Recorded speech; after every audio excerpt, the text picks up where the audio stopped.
ओम शांति। शांति।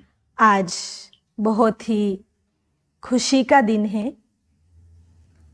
आज हमारे बीच मधुबन बेहद घर से राजयोगिनी ब्रह्मा कुमारी डॉक्टर सुनीता दीदी जी ऑनलाइन हम सभी के बीच उपस्थित है। हम सभी करतल ध्वनि के साथ आदरणीय दीदी जी का स्वागत करते हैं, स्वागत करते हैं, स्वागत करते हैं। आदरणीय सुनीता दीदी जी आज हमें बाबा की अव्यक्त वाणी सुनाकर मधुबन बेहद घर की भासना दिलाएगी, ज्ञान रत्नों से हमें भरपूर करेगी। तो आज की अव्यक्त वाणी दीदी जी के मुखारविंद से सुनने से पहले मैं दीदी जी का संक्षिप्त में परिचय देना चाहूँगी। दीदी जी का जन्म 1969 में मुंबई के एक व्यावसायिक परिवार में हुआ। आपने यूएसए से एमबीए के बाद स्पिरिचुअल मैनेजमेंट में पीएचडी की डिग्री प्राप्त की है। आप विगत 40 वर्षों से ब्रह्मा कुमारी से जुड़ी हुई है। आप वर्तमान समय ब्रह्मा कुमारी मुख्यालय शांतिवन आबू रोड में वरिष्ठ राजयोग शिक्षिका और इंटरनेशनल मैनेजमेंट कंसल्टेंट है। ब्रह्मा कुमारी मीडिया विंग की आप आजीवन सदस्य हैं। आपके द्वारा निर्देशित हिंदी फिल्म नारीत्व दर्शन में बेस्ट कॉन्सेप्ट एकेडमी पुरस्कार भी आपको मिला हुआ है।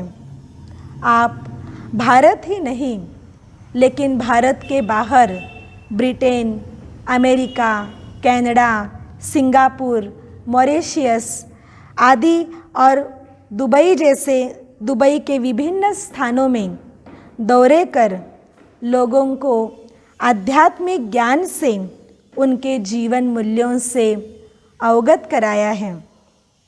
आपको आज हम अपने सम्मुख पाकर बहुत ही गौरवान्वित हैं। तो चलिए आज हम सुनते हैं मधुबन बेहद घर से आदरणीय डॉक्टर सुनीता दीदी जी के द्वारा बाबा की अव्यक्त वाणी। ओम शांति। बहुत बहुत थैंक्स सरिता दीदी आपका, और दिल से बाबा का थैंक्स जो आज फिर से इतने मीठे, इतने परिवार जो धमतरी परिवार है उनसे आज फिर से मिलने का मौका मिला है। और सभी जो यूट्यूब में जुड़े हैं आप सभी को भी बहुत बहुत थैंक्स। आज विशेष बाबा ने अलौकिक राज दरबार का समाचार बाबा सुना रहे हैं मुरली में, और इसमें बाबा कहते हैं कि मेरा हर एक बच्चा राजा बच्चा है। दुनिया में माता पिता अपने बच्चों को राजा बच्चा कहते हैं, तो बाबा कहते हैं ये संगम युग का ही तो यादगार है। अंतर ये है कि यहाँ संगम युग में बाबा के ढेरों बच्चे हैं, और इतने सभी बच्चे बाबा कहते हैं राजा बच्चे हैं। दुनिया में हर कोई बच्चा राजा बच्चा नहीं निकलता, लेकिन यहाँ पे बाबा कहते हैं ब्राह्मण परिवार में जो भी बने हैं बाबा के, चाहे नंबरवार है लेकिन है सभी स्वराज्य अधिकारी। तो आज बाबा विशेष बच्चे जो स्वराज्य अधिकारी बच्चे हैं उनकी अलग अलग स्टेजेस बता रहे हैं, और उनकी पहचान किया, कैसे ताज, कौन सा ताज है, चेहरे की चमक क्या होनी चाहिए, कैसी होनी चाहिए। तो अलग अलग स्टेजेस के आधार पे बच्चों की, उसके आधार पे क्या समाचार है वो तो हम बाबा के ही शब्दों में सुनते हैं। तो आज है 10 जनवरी की मुरली जिसका टाइटल है अलौकिक राज्य दरबार का समाचार, और रिवाइज मुरली है 9 अक्टूबर 87।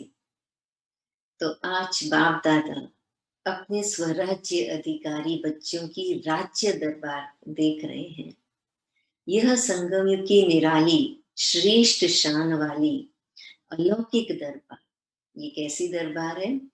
संगम युग की निराली श्रेष्ठ शान वाली अलौकिक दरबार, सारे कल्प में न्यारी और अति प्यारी है। पूरे कल्प में ऐसा दरबार कभी नहीं लगेगा। इतना न्यारा, इतना प्यारा दरबार बाबा कहते पूरे कल्प में कभी नहीं लगेगा। इसलिए इस दरबार का जो आनंद है वो अभी ले लेना है।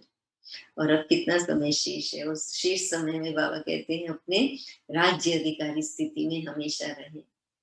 इस राज्य सभा की रूहानी रौनक, रूहानी कमल आसन और रूहानी ताज और तिलक, चेहरे की चमक, स्थिति की श्रेष्ठ स्मृति के वायुमंडल में अलौकिक खुशबू अति रमणीक और अति आकर्षित करने वाली है। तो कैसा है ये बाबा का राज दरबार, अलौकिक राज दरबार? सब विजुलाइज करें हम, और बाबा का ये जैसे जैसे बाबा कहते जाएं हम विजुलाइज करते जाएं, अपने आप को देखते जाएं उस भाव से, जैसे जिस भाव से बाबा हमें देख रहे हैं।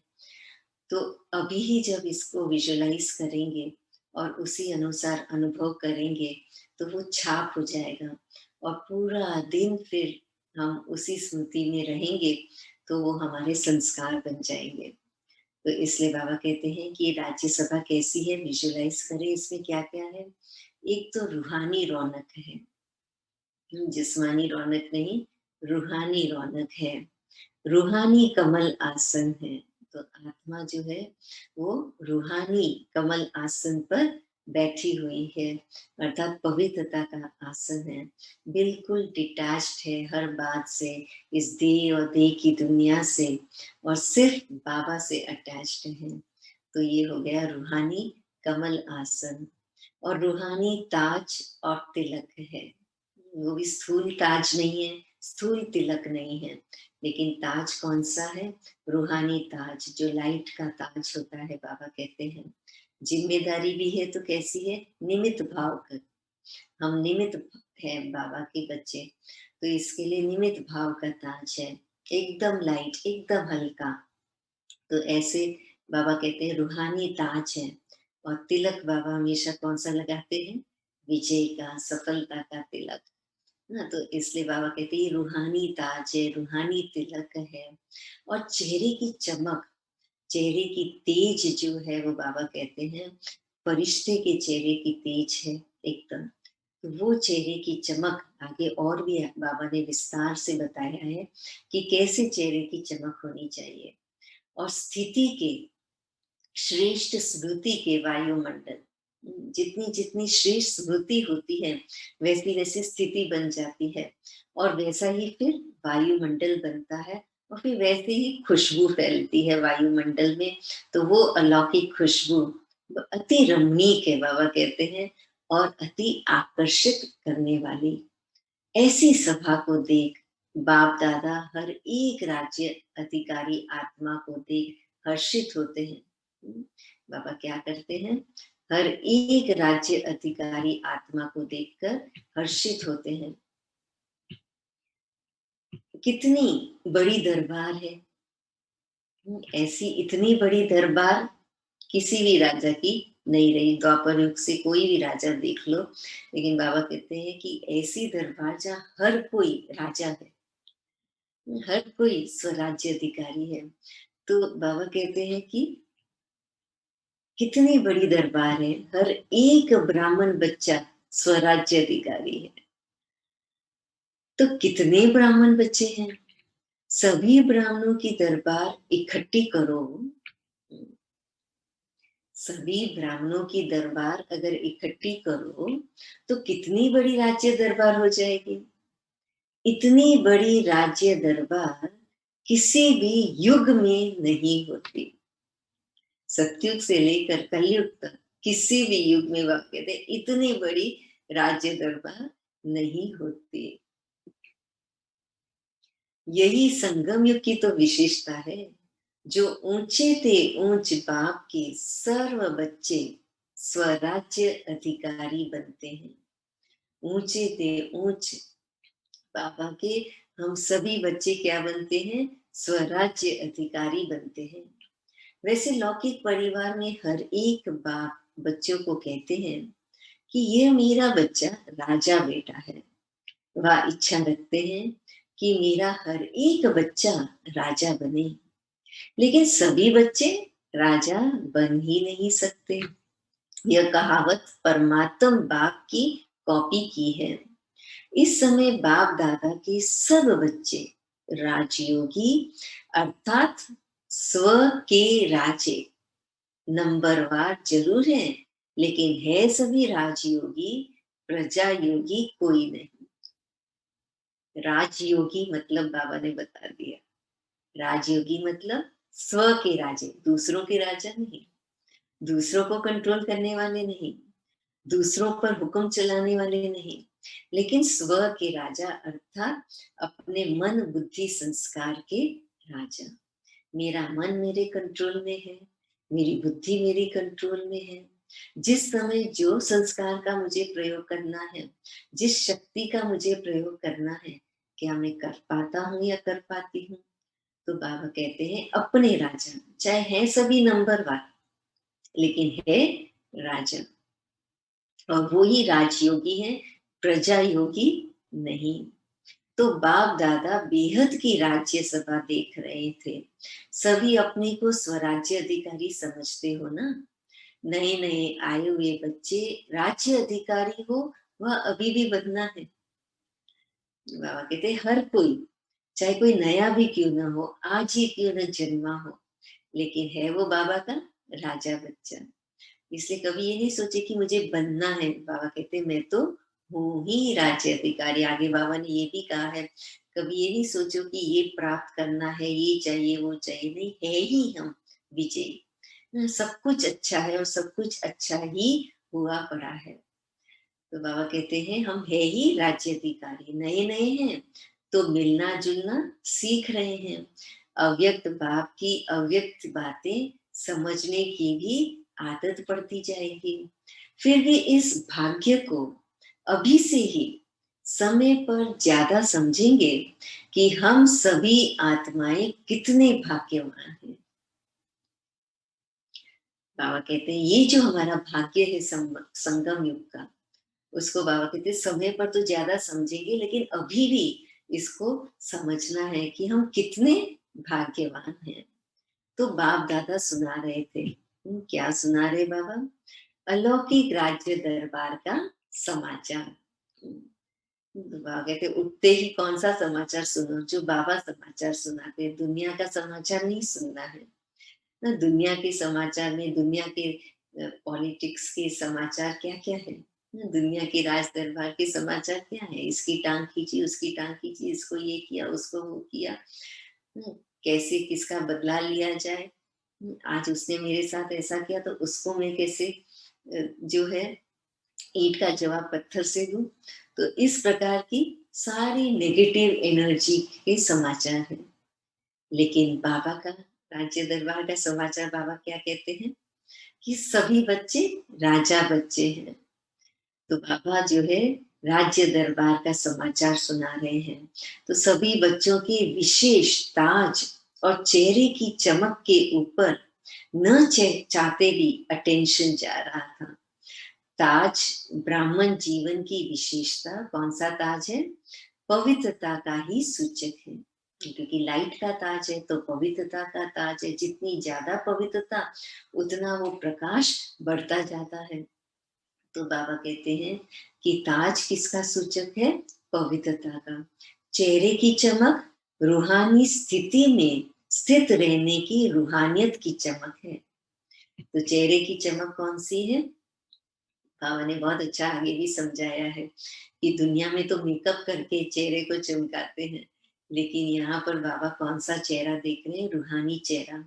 और ये रूहानी चेहरे की चमक क्या है? हमारी स्थिति के आधार पर। और जो पहले बाबा ने बताया कि स्थिति किसके आधार पर है?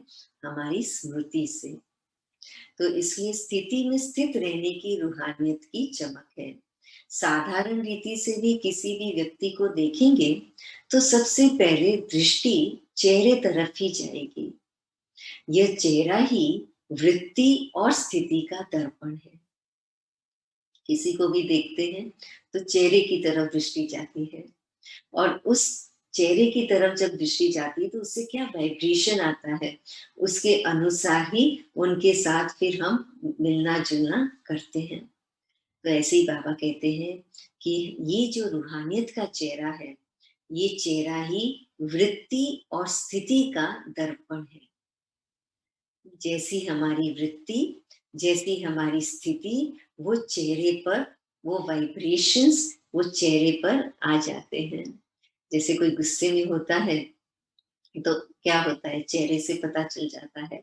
कोई बहुत प्रेम से देख रहा होता है तो चेहरे से पता चल जाता है। तो इसलिए कोई बहुत ही अंदर से जिनका दिल साफ होता है, कोई छल कपट नहीं होता है, तो वही भाव चेहरे पे आता है। और जो बहुत ही छल कपट करने वाला होता है तो भी उसके चेहरे के हाव भाव से पता चल जाता है। तो इसलिए बाबा कहते हैं ये दर्पण है चेहरा। किसका? हमारी वृत्ति का, हमारी स्थिति का। इसलिए एक मुरली में बाबा ने बताया था कि हमें बहुत ध्यान रखना है कि ये हमारा बहुत ऊंचा स्वमान है कि हम जो है बाबा के दर्पण हैं। दुनिया के आगे कि बाबा कौन है, भगवान कौन है, वो कैसे पता चलेगा? बाबा कहते हैं कि आप मेरे दर्पण हो, आपके द्वारा बाबा प्रत्यक्ष होना है। तो इसके लिए अगर हमारी वृत्ति में बाबा है, हमारी स्थिति बाबा के दिल तख्त नशीन है, तो फिर हम ऐसा दर्पण बनेंगे जो हम दुनिया को बाबा दिखा पाएंगे कि बाबा कौन है, भगवान कौन है, वो हम दिखा पाएंगे। तो ऐसा चेहरा हो जिससे बाबा की प्रत्यक्षता हो। तो बाबा कहते हैं कि चेहरा ही वृत्ति और स्थिति का दर्पण है। तो बाप दादा देख रहे थे, चमक तो सभी में थी, लेकिन एक थे अब वैरायटी। सभी जो बाबा के राजा बच्चे हैं उनकी वैरायटी बाबा बता रहे हैं कि चमक तो सभी में थी, लेकिन एक थे सदा रूहानियत की स्थिति में स्थित रहने वाले, सदा सदा रूहानियत की स्थिति में स्थित रहने वाले, स्वतः और सहज स्थिति वाले। स्वतः ऑटोमेटिक है ना, बिना मेहनत के, और इजीली बहुत सहज सरलता से सहज स्थिति में रहने वाले। और दूसरे थे सदा रूहानी स्थिति के अभ्यास द्वारा स्थित रहने वाले। एक है स्वतः और सहज रूहानियत की स्थिति में सदा रहने वाले, और दूसरे थे जो अभ्यास के द्वारा, उनको अभ्यास करना पड़े, मेहनत करनी पड़े, कभी अच्छी स्थिति रहती, कभी डाउन हो जाते, फिर अभ्यास करके फिर अच्छी बना लेते।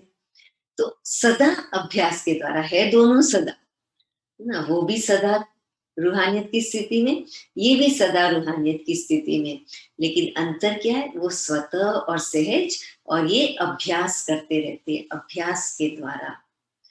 तो एक थे सहज स्थिति वाले, दूसरे थे प्रयत्न कर स्थित रहने वाले, अर्थात एक थे सहज योगी और दूसरे थे पुरुषार्थ से योगी।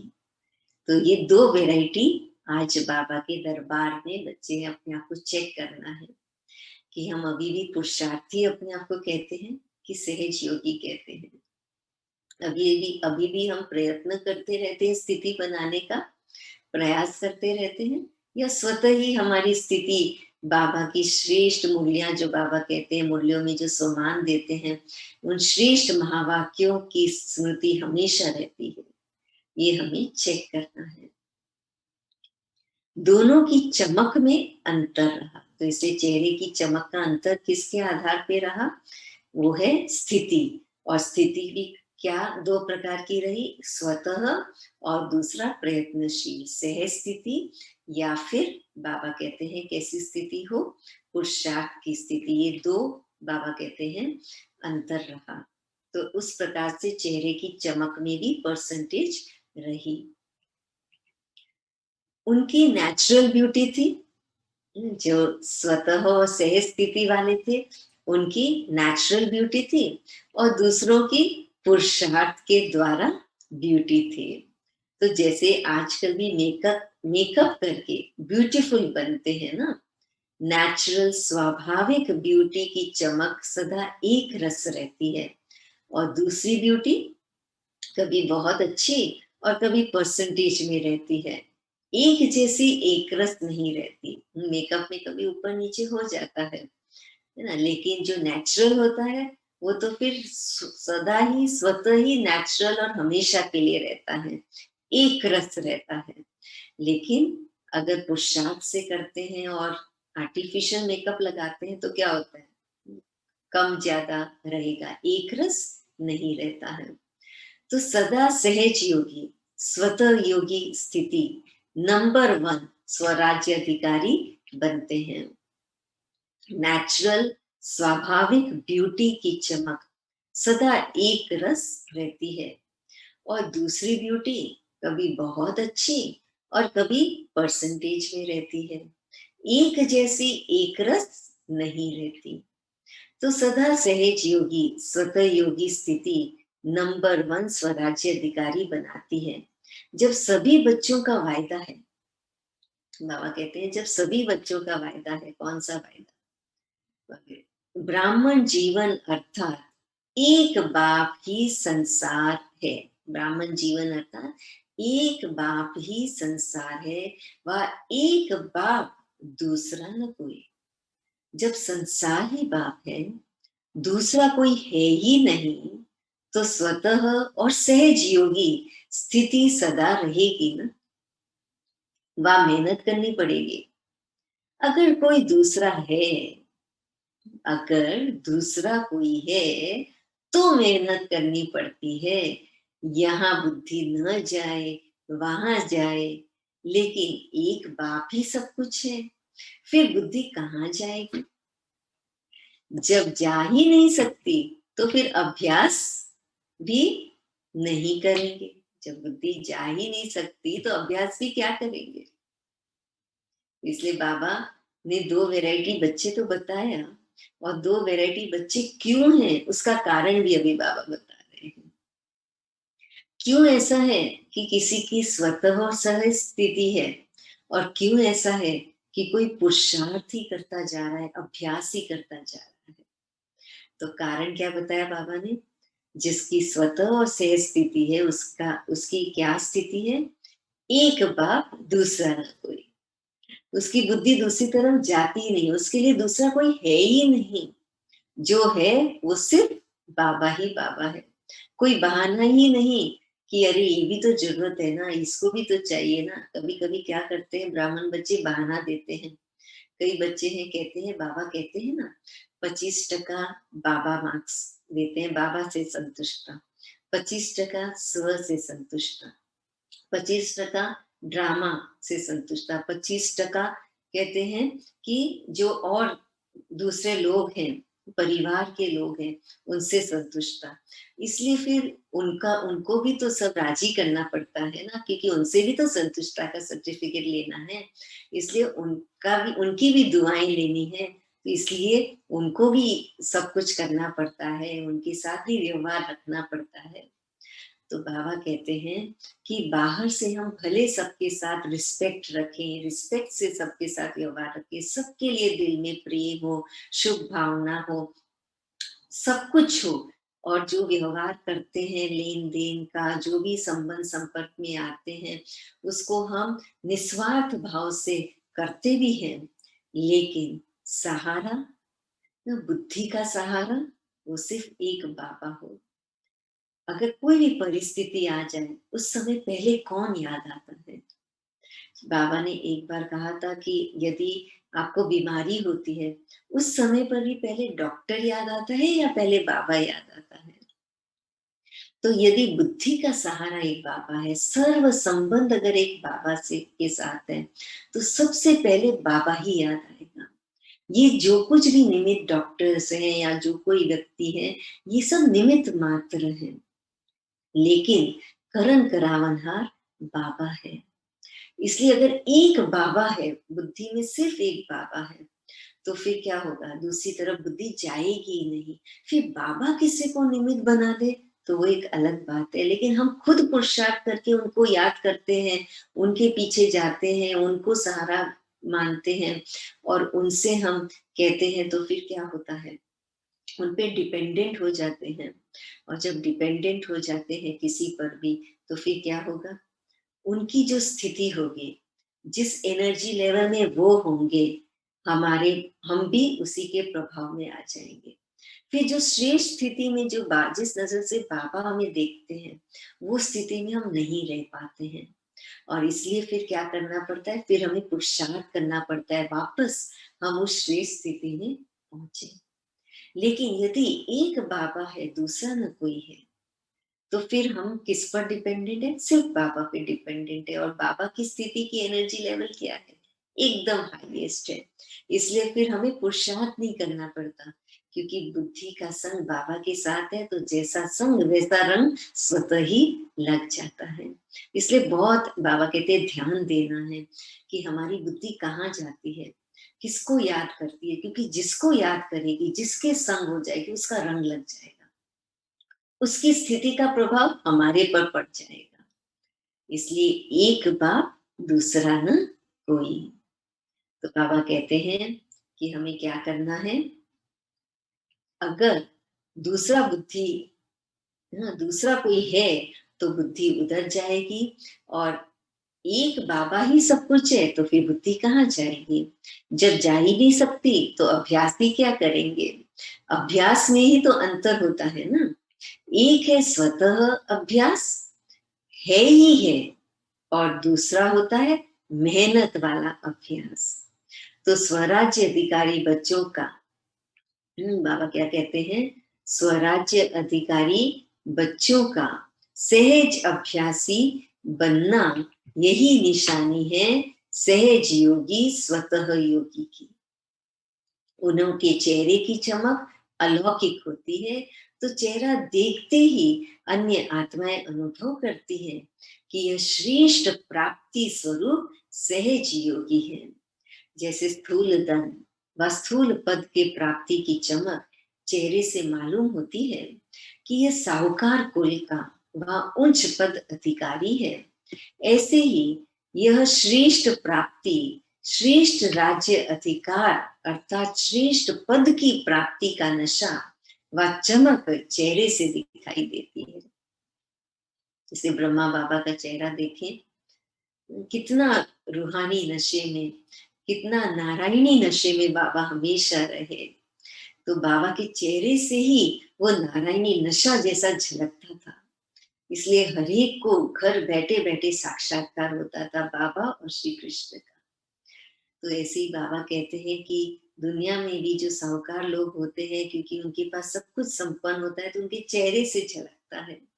तो ऐसे ही ऐसे जो स्वतः सहज योगी बच्चे हैं, प्राप्ति स्वरूप बच्चे हैं, जिनका एक बाबा दूसरा न कोई है, तो उनकी उस श्रेष्ठ स्थिति के कारण, उनकी श्रेष्ठ वृत्ति के कारण, वो श्रेष्ठ स्मृति के कारण, वो वाइब्रेशंस उनके चेहरे से झलकता है। और वो चमक, वो रूहानी चमक, वो कुछ एकदम श्रेष्ठ चमक है। तो बाबा कहते हैं ऐसी यह श्रेष्ठ प्राप्ति, श्रेष्ठ राज्य अधिकार अर्थात श्रेष्ठ पद की प्राप्ति, जो श्रेष्ठ स्थिति जिनकी होगी, उनको श्रेष्ठ पद भी मिलेगा, तो वो श्रेष्ठ पद की प्राप्ति का नशा व चमक चेहरे से दिखाई देती है। दूर से ही अनुभव करते कि इन्होंने कुछ पाया है। प्राप्ति स्वरूप आत्माएं हैं। ऐसे ही सभी राज्याधिकारी बच्चों के चमकते हुए चेहरे दिखाई दे, मेहनत के चिन्ह नहीं दिखाई दे। चेहरे में प्राप्ति स्वरूप का बाबा कहते चमक जो है वो दिखाई दे, मेहनत करते हुए वो चिन्ह नहीं दिखाई दे, प्राप्ति के चिन्ह दिखाई दे। अगर चिन्ह दिखाई भी देने हैं चेहरे से, तो कौन से हो, प्राप्ति के, ना मेहनत के नहीं। अभी भी देखो कोई कोई बच्चे के चेहरे को देख यही कहते हैं कि इन्होंने कुछ पाया है, और कोई कोई बच्चों के चेहरे को देख क्या कहते हैं, जो स्वतः सहज योगी बच्चे हैं, उनके चेहरे को देख करके कहेंगे हाँ इन्होंने कुछ पाया है और हमें भी पाना चाहिए, एक प्रेरणा आती है। और दूसरे बच्चे जो मेहनत करते रहते हैं, अभ्यास करते रहते, पुरुषार्थ करते रहते, बाबा कहते हो कोई कोई बच्चों के चेहरे को देख यह भी कहते हैं कि ऊंची मंजिल है लेकिन त्याग भी बहुत ऊंचा किया है। तो त्याग दिखाई देता है, भाग्य नहीं दिखाई देगा चेहरे से। या ये कहेंगे कि मेहनत बहुत अच्छी कर रहे हैं। तो दो प्रकार के स्वराज्य अधिकारी बच्चे बाबा के, एक स्वतः सहज और दूसरे मेहनत वाले। तो चेहरे की चमक भी उसी प्रकार से, एक से प्राप्ति स्वरूप दिखाई देते हैं कि अरे इन्होंने तो बहुत कुछ पाया है, कितनी खुशी कितना नशा है उनको जीवन में, उन्होंने कितनी संतुष्टता है। तो चेहरे पे वो प्राप्ति के चिन्ह संतुष्टता और प्रसन्नता। पिछली मुरली में बाबा ने कहा ना संतुष्टता प्रॉपर्टी है और पर्सनालिटी प्रसन्नता है, तो ये प्राप्ति के चिन्ह दिखाई देंगे। और जो मेहनत करते रहते हैं तो उनके ऊपर रहम आएगा कि अरे ये कितना त्याग कर रहे हैं, कितनी ऊंची मंजिल है ना। तो इतना जैसे भारीपन महसूस होगा। तो बाप दादा यही देखना चाहते हैं कि हर एक बच्चे के चेहरे से, क्या देखना चाहते हैं बाबा, कि हर एक बच्चे के चेहरे से सहज योगी की चमक दिखाई दे, श्रेष्ठ प्राप्ति के नशे की चमक दिखाई दे, क्योंकि प्राप्तियों के भंडार बाबा के बच्चे हैं। संगम युग की प्राप्तियों के वरदानी समय के अधिकारी हो। निरंतर योग कैसे लगावे व निरंतर अनुभव कर भंडार की अनुभूति कैसे करें। अब तक भी इसी मेहनत में ही समय नहीं गवा। कैसे करें, नहीं ऐसे करें, ये अनुभव करे सभी, है ना। एक मूल्य में बाबा ने नहीं कहा कि आपको देख करके आप ऐसे दर्पण बनो जो आपको देख करके सभी कहे कि ऐसे हमें बनना है। कैसे बने ये क्वेश्चन मार्क नहीं रहे, लेकिन ऐसे बने ये बिंदु लगा दें।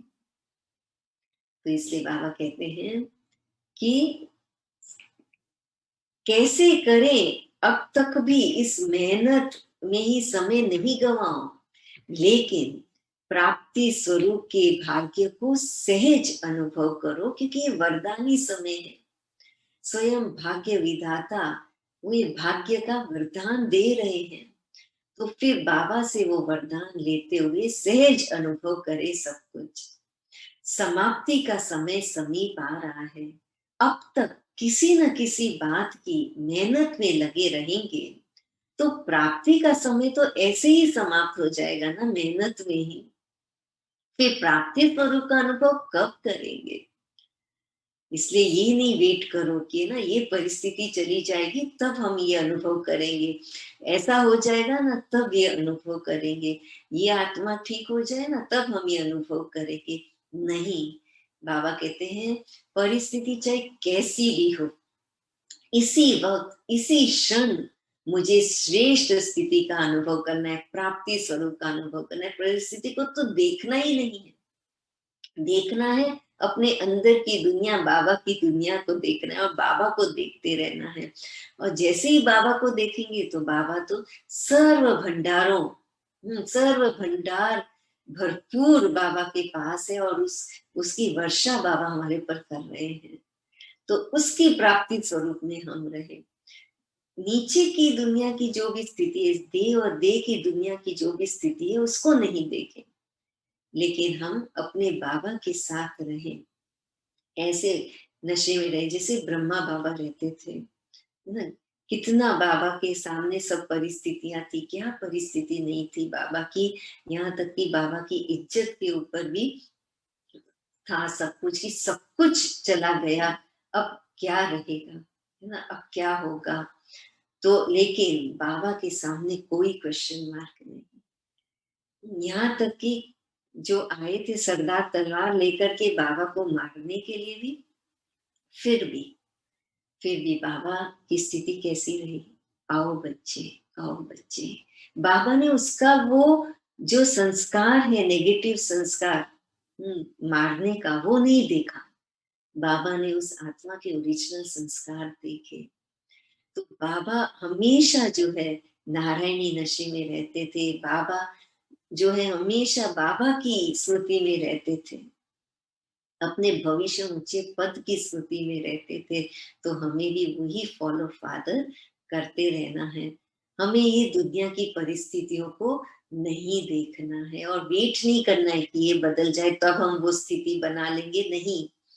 क्योंकि अभी जो हम संस्कार बनाएंगे वही अंत समय पर, अंतिम घड़ी में वो संस्कार होंगे। इसलिए बाबा कहते हैं इसी क्षण प्राप्ति स्वरूप के संस्कार में इसी क्षण रहो। ये नहीं सोचो कि यार ये तो है नहीं, ये तो नहीं है, तो कैसे हम प्राप्ति स्वरूप में रहें। नहीं, बाहर से जो चीजें हैं उससे प्राप्ति की बात नहीं है, लेकिन बाबा के गुण और शक्तियों की जो प्राप्ति है उस प्राप्ति स्वरूप में हमें रहना है। स्थूल चीजों की प्राप्ति की बात नहीं है कि ये नहीं है, वो नहीं है, ऐसा नहीं है, ये मेरे साथ ऐसा नहीं करता, वो मेरे साथ ऐसा नहीं करता। नहीं, प्राप्ति किसकी है? बाबा मुझे मिला, वो प्राप्ति है। उससे बढ़कर और क्या प्राप्ति हो सकती है? तो वो प्राप्ति स्वरूप में मुझे रहना है, मुझे बाबा को देखते रहना है और किसी को भी मुझे देखना नहीं है। दूसरे को देखा और हमारी स्थिति नीचे गई। इसलिए देखना किसको है? सिर्फ बाबा को देखते रहना है। तो फिर प्राप्ति स्वरूप का अनुभव कब करेंगे? अगर अब नहीं करेंगे तो कब करेंगे? फिर पूरा संगम तो उसी में चला जाएगा, नहीं तो मेहनत करने में ही। संगम युग को ब्राह्मण आत्माओं को वरदान ही है, सर्व प्राप्ति भव। सदा पुरुषार्थी भव का वरदान नहीं है, प्राप्ति भव का वरदान है। प्राप्ति भव की वरदानी आत्मा कभी भी अलबेलेपन में आ नहीं सकती, इसलिए उनको मेहनत नहीं करनी पड़ती। तो समझा क्या बनना है? कब मेहनत से छूटेंगे? जब अलबेलेपन से छूटेंगे। कब अलबेलेपन से छूटेंगे? जब सदा प्राप्ति स्वरूप की स्थिति में रहेंगे। प्राप्ति स्वरूप की स्थिति में कब रहेंगे? जब एक बाबा दूसरा न कोई रहेगा। तो इस प्रकार से बाबा कहते हैं राज्य सभा में राज्य अधिकारी बनने की विशेषता क्या है? यह स्पष्ट हो गया ना? राज्य अधिकारी हो ना? तो आगे कहते अब तो क्लियर है, अब तो स्वीकार करते हो, एक्सेप्ट करते हो कि मैं राज्य अधिकारी हूं, कि अभी भी डाउट है? अगर डाउट है अर्थात हमारी बुद्धि कहाँ जा रही है? बाहर जा रही है, परिस्थिति में जा रही है, इसलिए डाउट करते हैं। लेकिन अगर बाबा को देखेंगे तो फिर बाबा का वरदान है कि आप हो, उसको एक्सेप्ट करें, स्वीकार करें, उसका स्वरूप बन जाएं। तो बाबा कहते हैं राज्य अधिकारी हो ना, व अभी भी सोच रहे हो कि है व नहीं है? जब विधाता के बच्चे वरदाता के बच्चे बन गए, राजा अर्थात विधाता और देने वाला, अब प्राप्ति कुछ नहीं तो लेंगे क्या? तो समझा, नए नए बच्चों को इस अनुभव में रहना है, युद्ध में ही समय नहीं गंवाना है। अगर युद्ध में ही समय गंवाया तो अंतमति भी युद्ध में ही रहेंगे। फिर क्या बनना पड़ेगा? फिर क्या बनना पड़ेगा?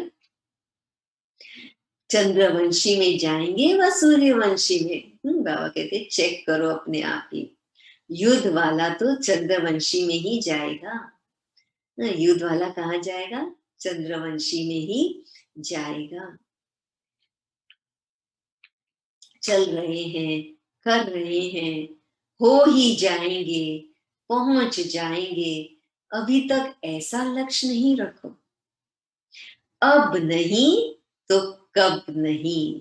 बनना है तो अब, पाना है तो अब, ऐसे उमंग उत्साह वाले ही समय पर अपनी संपूर्ण मंजिल को पा सकेंगे।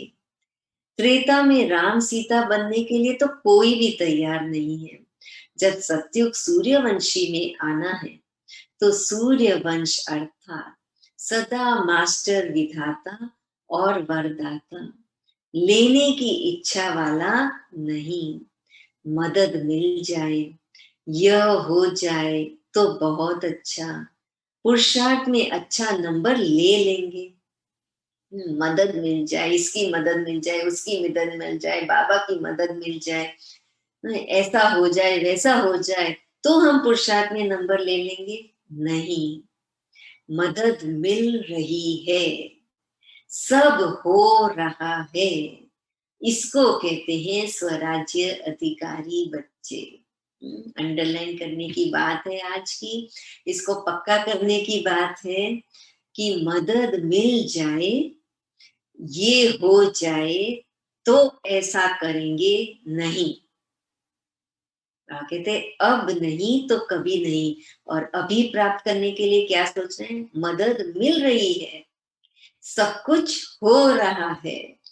इसको कहते हैं स्वराज्य अधिकारी बच्चे। आगे बढ़ना है या पीछे आए हैं तो पीछे ही रहना है। आगे जाने का सहज रास्ता। कौन सा रास्ता है आगे जाने का सहज? सहज योगी स्वतः योगी बनो। बहुत सहज है। जब है ही एक बाप, दूसरा कोई नहीं, तो जाएंगे कहाँ? प्राप्ति ही प्राप्ति है, फिर मेहनत क्यों लगेगी? तो प्राप्ति के समय का लाभ उठाओ, सर्व प्राप्ति स्वरूप बनो। समझा? बाप दादा तो यही चाहते हैं कि एक एक बच्चा, चाहे लास्ट आने वाला, चाहे स्थापना के आदि में आने वाला, हर एक बच्चा नंबर 1 बने। राजा बनना, न कि प्रजा। अच्छा, महाराष्ट्र और मध्य प्रदेश का ग्रुप आया है। देखो महाशब्द कितना अच्छा है। महाराष्ट्र स्थान भी महाशब्द का है और बनना भी महान है। महान तो बन गए ना, लेकिन बाप के बने माना महान बने। महान आत्माएं हो, ब्राह्मण अर्थात महान। हर कर्म महान, हर बोल महान, हर संकल्प महान है। अलौकिक हो गए ना। तो महाराष्ट्र वाले सदा ही स्मृति स्वरूप बनो। कौन सी स्मृति? महान है। ब्राह्मण अर्थात महान चोटी है। मध्य प्रदेश, बाबा हरेक की विशेषता बताते हुए हरेक को श्रेष्ठ सम्मान की स्मृति दिलाते हैं और कहते हैं आप हो ही, आप हैं, सदा इस स्मृति में रहो। मध्य प्रदेश की क्या विशेषता? सदा मध्याजी भव। कैसे बाबा हर शब्द के साथ राइम कर लेते हैं। सदा मध्याजी भव के नशे में रहने वाले, मन मना भव के साथ मध्याजी भव का भी वरदान है। तो अपना स्वर का स्वरूप, इसको कहते हैं मध्याजी भव। तो अपने श्रेष्ठ प्राप्ति के नशे में रहने वाले अर्थात मध्याजी भव के मंत्र के स्वरूप में स्थित रहने वाले, वह भी महान हो गए। मध्याजी भव है तो मन मना भव भी जरूर होंगे। तो मध्य प्रदेश अर्थात महामंत्र का स्वरूप बनने वाले, तो दोनों ही अपनी अपनी विशेषताओं में महान है। समझा कौन हो? जब से पहला पाठ शुरू किया वह भी यही किया कि मैं कौन। बाबा भी वही बात याद दिलाते हैं, इसी पर मनन करना। शब्द एक ही है, मैं कौन, लेकिन इसके उत्तर कितने सारे हैं। तो बाबा कहते लिस्ट निकालना, होमवर्क दे दिया बाबा ने। मैं कौन, इसकी लिस्ट निकालना है। मैं कौन, बस इसी की तो स्मृति में रहना है। और बाबा को देखेंगे तो मैं कौन की स्मृति एकदम श्रेष्ठ प्राप्ति स्वरूप की होगी। और दुनिया को देखेंगे तो मैं कौन लगेगा, अरे पता नहीं हम कौन है, कहाँ है, हमारे पास तो ये नहीं वो नहीं, हमारा तो कैसा भाग्य है। सब नेगेटिव एनर्जी की स्मृति आ जाएगी और वही स्थिति हो जाएगी। इसलिए बाबा कहते देखो तो सिर्फ एक बाबा हो, हमारा है तो कौन, सिर्फ एक बाबा, दूसरा न कोई। तो ऑटोमेटिकली श्रेष्ठ स्वमान की स्मृति की स्थिति में रहेंगे तो भाग्य भी श्रेष्ठ ही होता जाएगा, फिर मेहनत नहीं करनी पड़ेगी। अच्छा, चारों ओर के सर्व प्राप्ति स्वरूप श्रेष्ठ आत्माओं को, सर्व अलौकिक राज्य सभा अधिकारी महान आत्माओं को, सदा रूहानियत की चमक धारण करने वाली विशेष आत्माओं को, सदा स्वतः योगी सहज योगी ऊंचे ते ऊंच आत्माओं को, ऊंचे ते ऊंचे बाप दादा का स्नेह संपन्न याद प्यार स्वीकार हो। हम सभी रूहानी बच्चों का भी रूहानी बाबा को दिल से याद प्यार और क्या कहेंगे, स्नेह संपन्न याद प्यार स्वीकार हो। बाबा को भी हम स्नेह संपन्न दिल से याद प्यार देते हैं। अव्यक्त बाप दादा से डबल डबल विदेशी भाई बहनों की मुलाकात।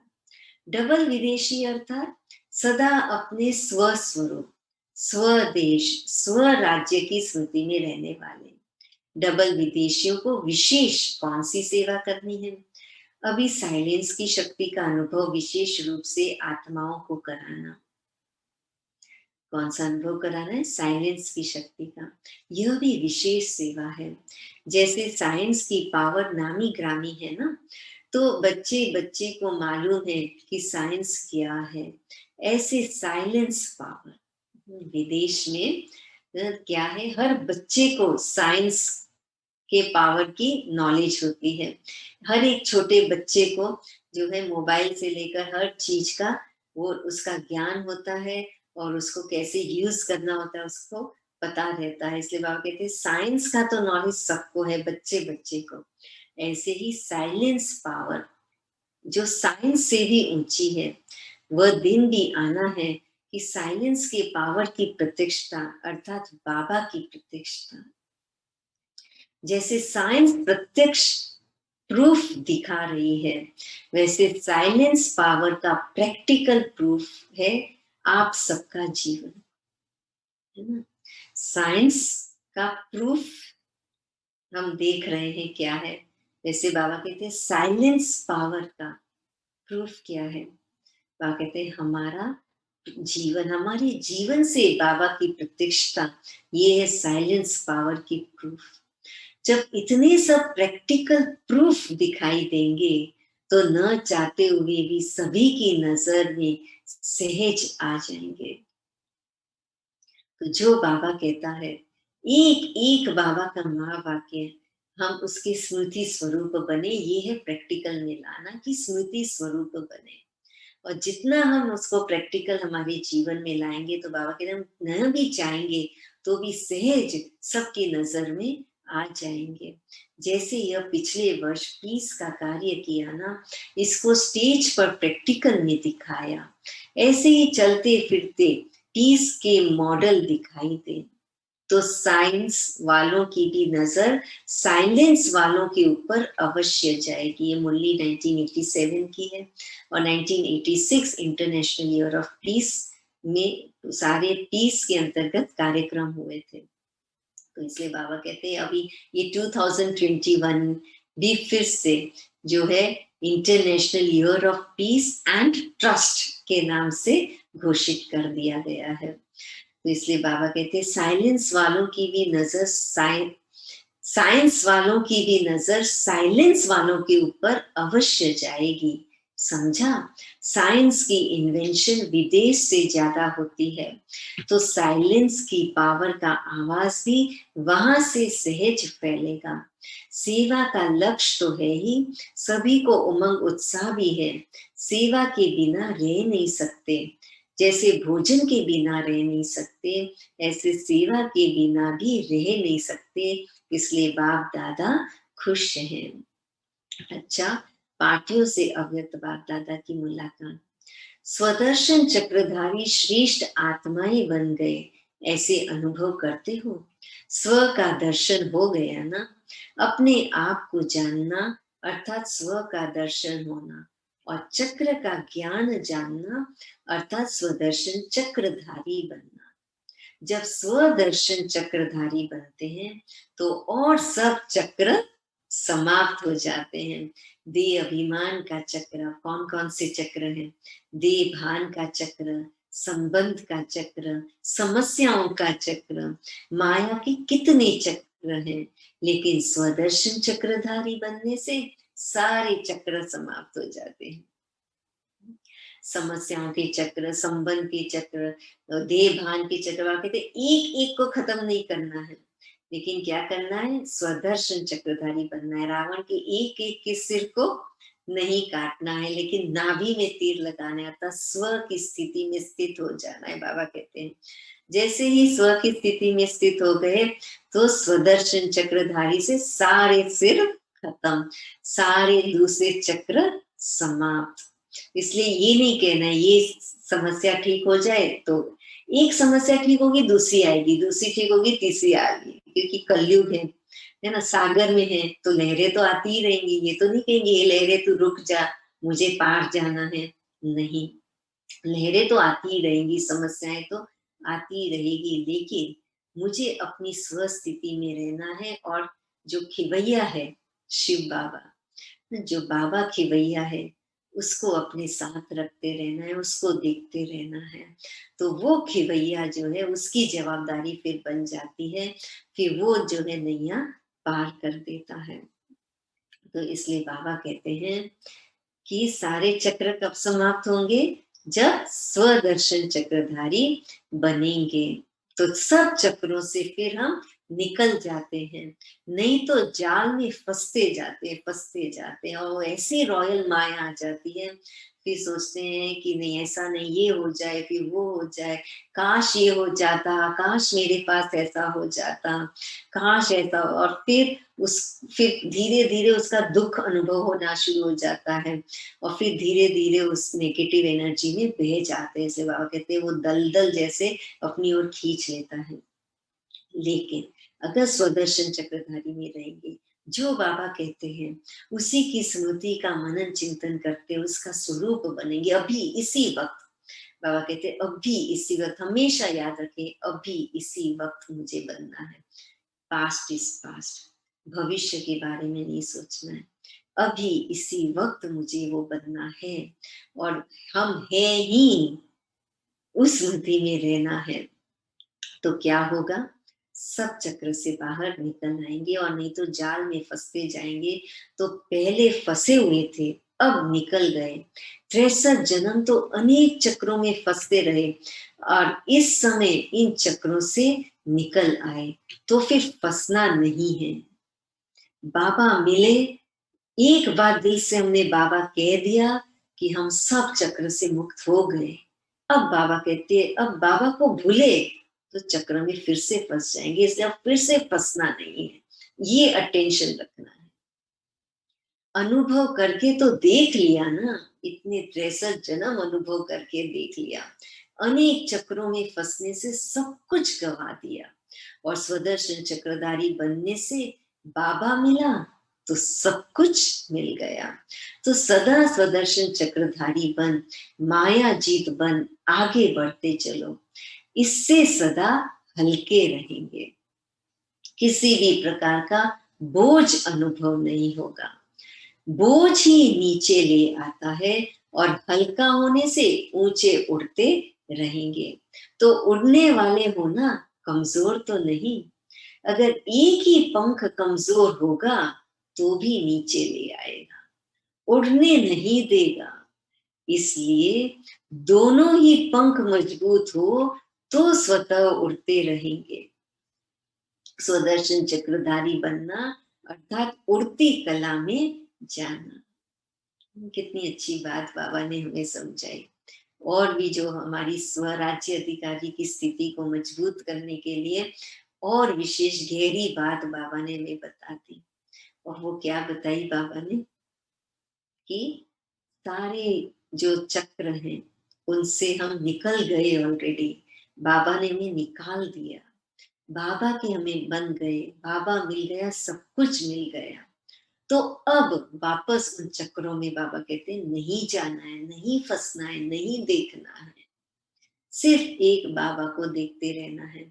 और एक पंख भी अगर कमजोर है, तो बाबा के जो पंख है ज्ञान और योग के, है ना, तो वह कहते हैं दो पंख कौन कौन से, उसकी लिस्ट निकालें। ज्ञान योग के पंख है, हिम्मत और उल्लास के पंख है ना।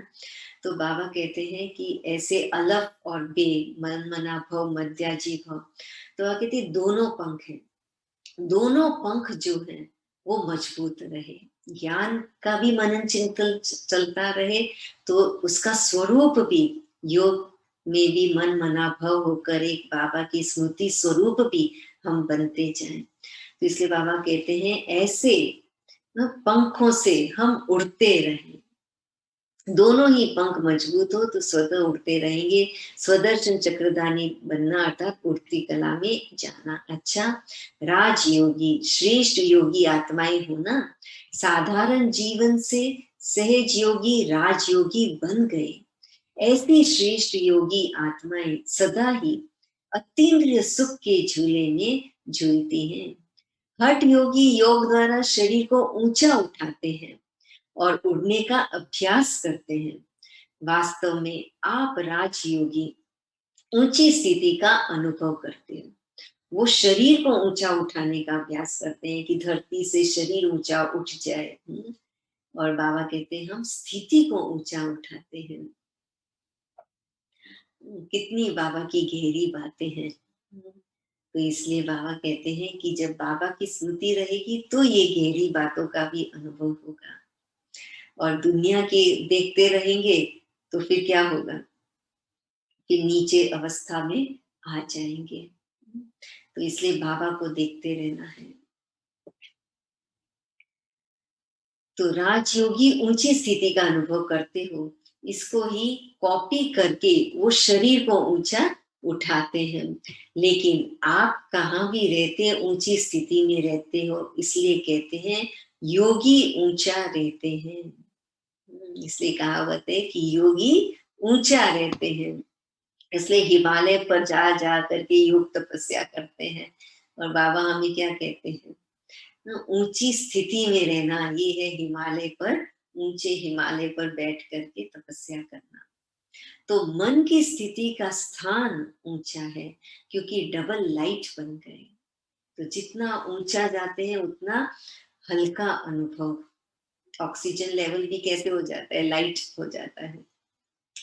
तो इसलिए बाबा कहते हैं कि ऊंची स्थिति में रहें तो अपने आप को हल्का अनुभव करेंगे, तो नीचे परिस्थितियों में खिंचाव नहीं होगा।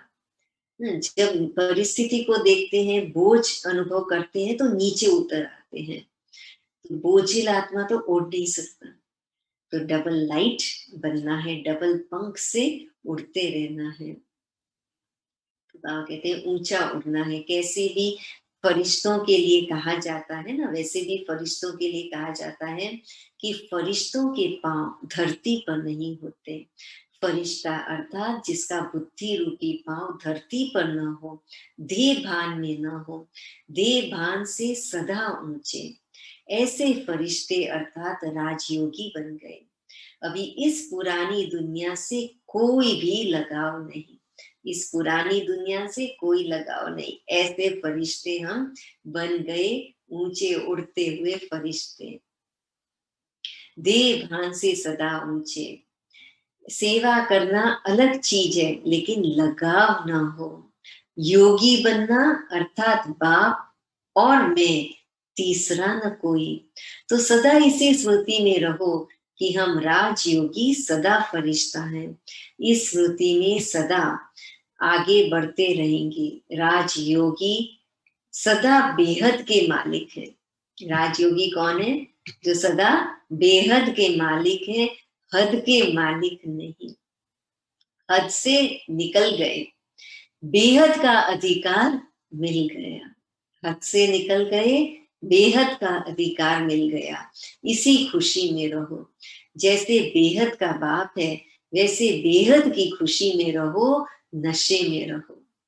अच्छा, विदाई के समय सभी अमृत वेले के वरदानी बच्चों को वरदाता बाप की सुनहरी याद प्यार से कार हो, गोल्डन याद प्यार बाबा दे रहे हैं।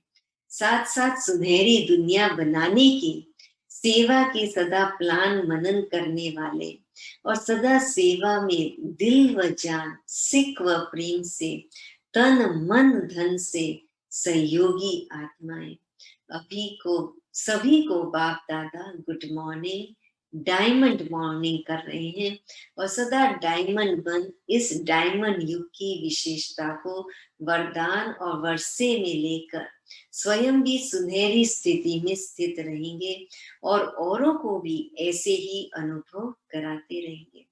तो चारों ओर के डबल हीरो बच्चों को डायमंड मॉर्निंग,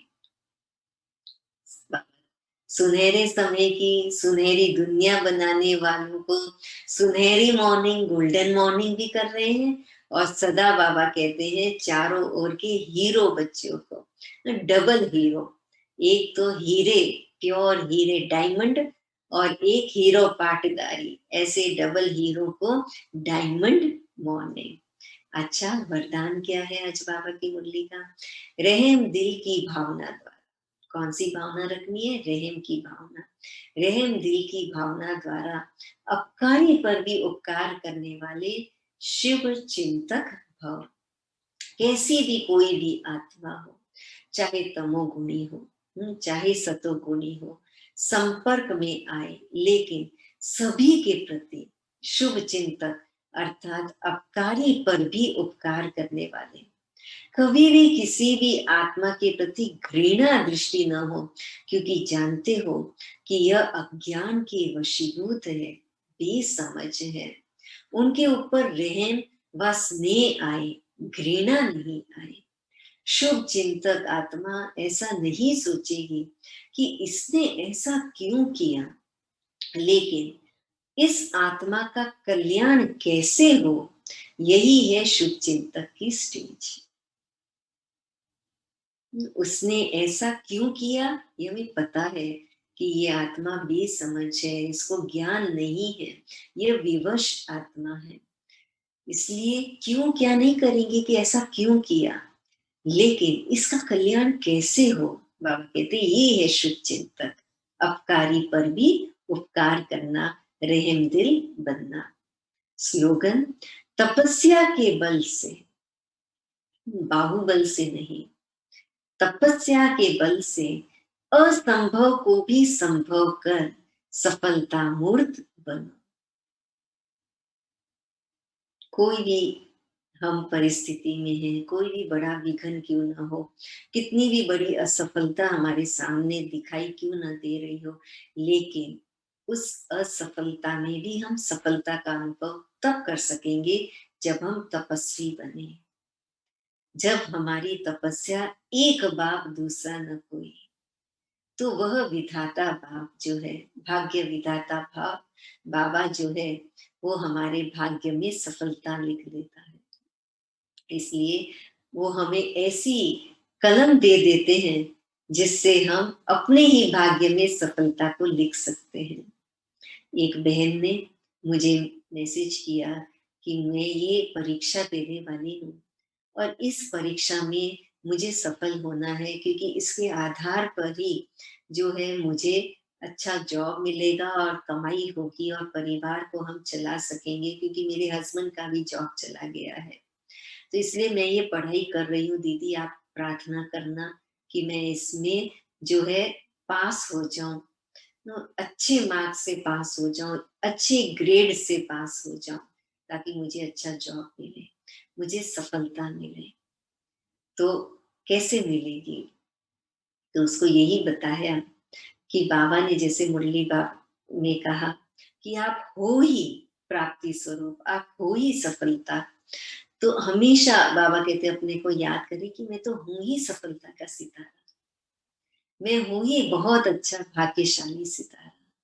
और बाबा को देखते रहे कि बाबा जो है वो सफलता के पुष्प हमारे पर बरसा रहे हैं। बस इस स्थिति में रहेंगे तो इससे क्या होगा, हम हल्के रहेंगे।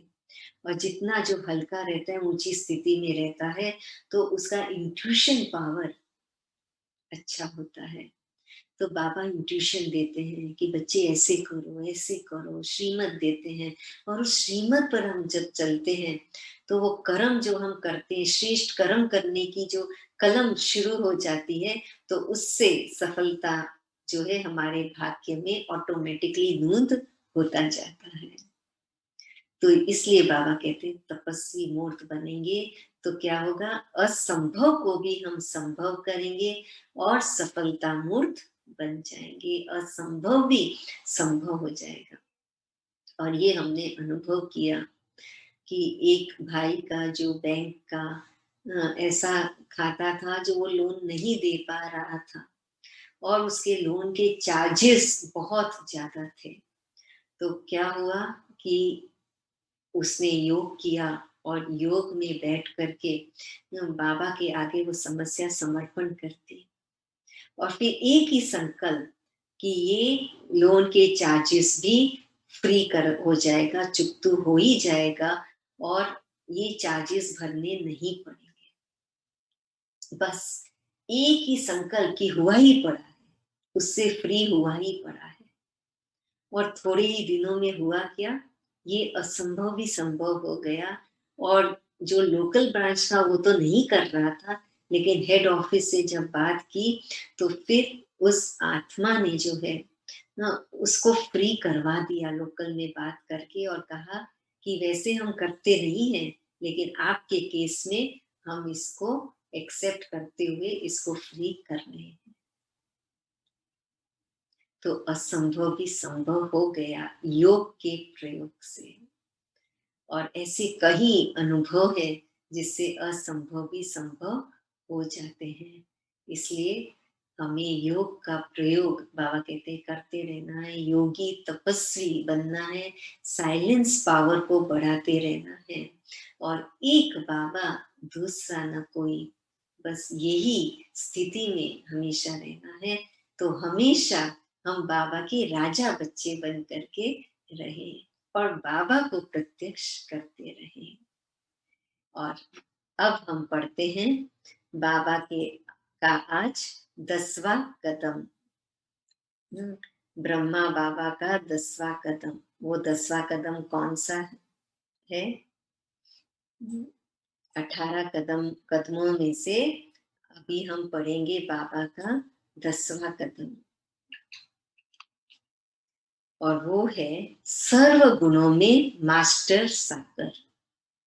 जैसे ब्रह्मा बाप सर्व गुणों में मास्टर सागर बने, सर्व शक्तियों का वर्षा प्रैक्टिकल जीवन में अनुभव किया, साथ साथ आत्मा की जो श्रेष्ठ व महान स्टेज है, संपूर्ण निर्विकारी, सर्व गुण संपन्न, 16 कला संपूर्ण, मर्यादा पुरुषोत्तम और संपूर्ण अहिंसक, इस महानता को जीवन में लाया। ऐसे आप बच्चे भी सर्व गुणों सर्व कलाओं में संपन्न बनो, सर्व शक्तियों को अनुभव में लाते हुए सर्व गुणों में मास्टर सागर बनो, तब वरदानी महादानी स्वरूप से सेवा कर सकेंगे। तो हमें क्या करना है? ब्रह्मा बाबा की कौन से कदम पे चलना है? मास्टर सागर गुणों में बनना है, सर्व गुणों में। बाबा कहते एक भी गुण की कमी न रह जाए, सर्व गुणों का अनुभव करना है, सर्व गुणों में मास्टर सागर बनना है। सर्व गुण संपन्न, संपूर्ण निर्विकारी, 16 कला संपूर्ण, मर्यादा पुरुषोत्तम और संपूर्ण अहिंसक, उसको जीवन में लाना है। आज बाबा ने मुरली में कहा ना, हमारे जीवन से ही प्रत्यक्षता होगी। बाबा की प्रूफ क्या? साइलेंस पावर का प्रूफ क्या? हमारा जीवन। तो जैसे ब्रह्मा बाबा ने अपने जीवन के द्वारा प्रत्यक्ष किया, वैसे ही हमें भी ब्रह्मा बाबा को फॉलो करना है, उनके कदम पे कदम रखना है और उनके हर गुणों को अपने जीवन में धारण करते हुए बाबा को प्रत्यक्ष करना है, सर्व शक्तियों को अनुभव करना है। तब बाबा कहते हैं आप वरदानी बनेंगे, महादानी बनेंगे, क्योंकि हम संपन्न बनेंगे तो फिर हमारे द्वारा वह बाहर छलकेगा और हम औरों को देते हुए वरदानी महादानी बन सकेंगे। अच्छा, ओम शांति। बहुत बहुत थैंक्स सभी को। और अब हम बाबा के इन प्यारी प्यारी मुरलियों की जो महावाक्य है उनकी हम स्मृति में अब रहेंगे, बाबा की याद में। ऐसी याद में, बाबा की याद में खो जाए हम कि बस दिल कहे बाबा तुझे देखता रहूं और कोई भी दिखाई न दे। बाबा के हर कदम पर हम चलते रहें और पद्मों की कमाई करते हुए अपने श्रेष्ठ भाग्य की स्मृति में रहे। और याद रखें, अभी इसी वक्त करना है, अभी नहीं तो कभी नहीं। ऐसे राजा बच्चा मैं हूं ही बाबा का, ऐसे राजा बच्चा बन करके बाबा को हमें प्रत्यक्ष करना है। ओके, ओम शांति।